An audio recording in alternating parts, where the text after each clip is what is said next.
అవినీతి అధికారులపై నమోదైన ఏసీబీ ఎఫ్ఐఆర్ల రద్దు చెల్లదని సుప్రీంకోర్టు తెలిపింది. గతంలో ఏపీ హైకోర్టు వెలువరించిన తీర్పును తోసిపుచ్చింది. హైకోర్టు విధానం న్యాయాన్ని అపహాస్యం చేసేలా ఉందని వ్యాఖ్యానించిన సర్వోన్నత న్యాయస్థానం ఇకపై ఇలాంటి పిటిషన్లను విచారణకు స్వీకరించొద్దని నిర్దేశించింది.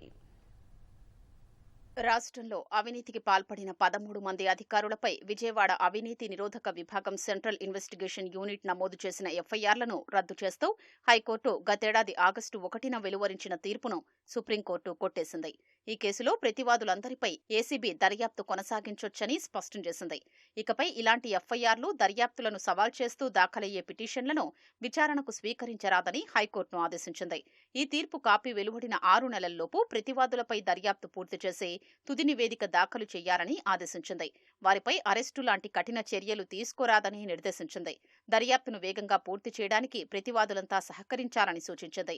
Justice M M Sundaresh, justice Satish Chandra శర్మలతో కూడిన ధర్మాసనం గురువారం ఈ మేరకు కీలక తీర్పు వెలువరించింది. అవినీతి నిరోధక కేసుల దర్యాప్తు కోసం ఉమ్మడి రాష్ట్రంలో హైదరాబాద్ ఏసీబీ సెంట్రల్ ఇన్వెస్టిగేషన్ యూనిట్ను పోలీస్ స్టేషన్గా నోటిఫై చేస్తూ 2003లో జీవో ఇచ్చారు. రాష్ట్ర విభజన తర్వాత 2016 అక్టోబర్ 17న ఏసీబీ డీజీ కార్యాలయాన్ని విజయవాడకు తరలించారు.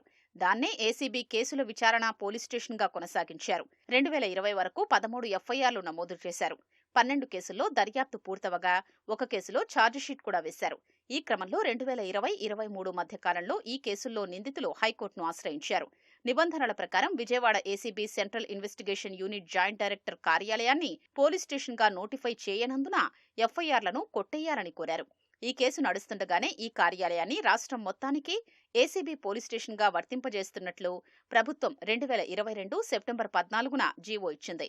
అయితే అప్పటి వరకు ఏసీబీకి రాష్ట్రంలో నమోదు చేసిన కేసులపై దర్యాప్తు చేసే అధికారం లేదని, 2016 అక్టోబర్ 17 తర్వాత నమోదైన ఎఫ్ఐఆర్లను కొట్టేయాలని నిందితులు కోరారు.